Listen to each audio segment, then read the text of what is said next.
بسم الله الرحمن الرحيم. أصحابي Soomaaliya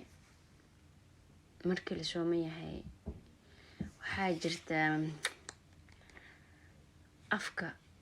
hadduusan qofku cadaysan subaxdii ama uusan maxaan ku iraahday wax xitaa hadaa cadaysatid hadaadan wax cunin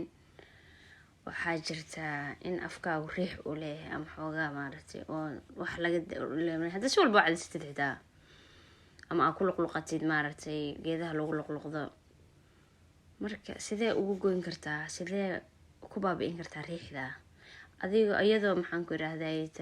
xadiis oo ah riixdaasi waxay ka caraf badan tahay riixul miski ilaahay agtiisa markii la soomayahay laakiin maaha markaan la soomayn afka uu uro riixul miski ku fikirtid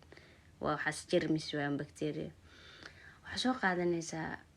meelaha shaqada iyo markaa joogtid iyo dad markaa la hadlaysay inaad ka baqdin afka gacantaada markaa soomantahay ama islaad waxba ka uraya ama riix baa marka ilkaha soo ku nadiifin kartaa adigoo ilkii dhiigka adigoo maxaan ku raadin diiday afka inuu uro adigoo maxaan ku raadin diid ina aadan u baahnayn ina cadaysatid ama markaad cadaysatid oo caadi ku cadaysatid ama aadan rabin ina cadaysanin oo ilkii dhiig uu ka yimaado dad waxaa jira ilkaha dhiig ka yimaado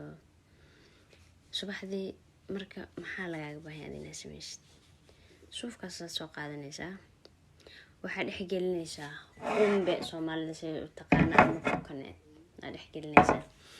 ilkihii ilaa iyo salka ciribta baarka gadaasha bad kokoneedka ku tirtiraysaa afka ku shubaysaa kokoneedka waa ku luqanaysaa marka af ur ma jiro af sand maxaan ku baqti camal ureeyo qofku markuu ku soo ag fariisto dadka inta hoos ku shaad leedahay riixul miski way ma riixul miski ilaahay xaqiibu ka yahay laakiin dadka ku ag fadhiyo xogooda kama aha kokoneedka soo qaado ilkaha